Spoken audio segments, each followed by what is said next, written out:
Okay, now the third day of Vlogmas.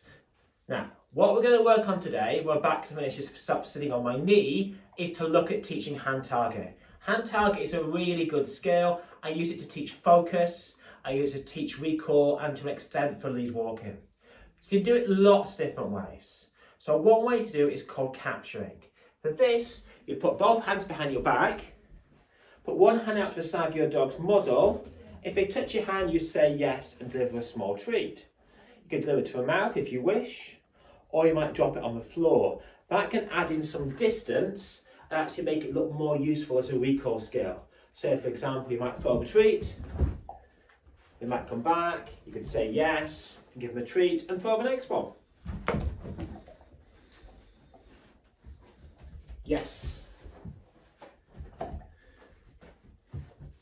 Now, if you wanted to, you can add a cue, but you don't really have to.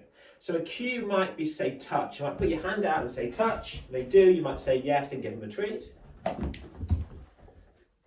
it'd be touch, yes, and then treat. Touch, yes, and then treat. You could change hands if you wish.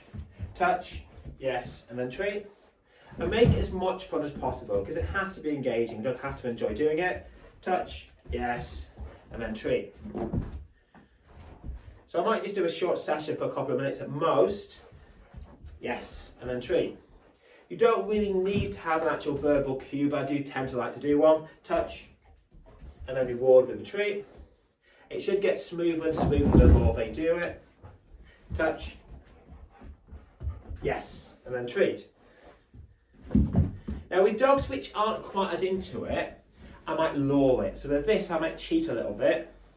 I might hide a little decoy under my thumb, but not give it to the dog, and reward separately. So I might just put my hand out, and if I touch my hand, it's going to be yes, and treat from this hand.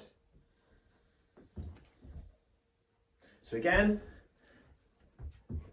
treat from that hand. You get the idea. Again, you don't have to have the actual verbal cue by saying the word touch if you don't want to, but touch, and then feed from the other hand. So really useful skill, and that's the end of today's little demo.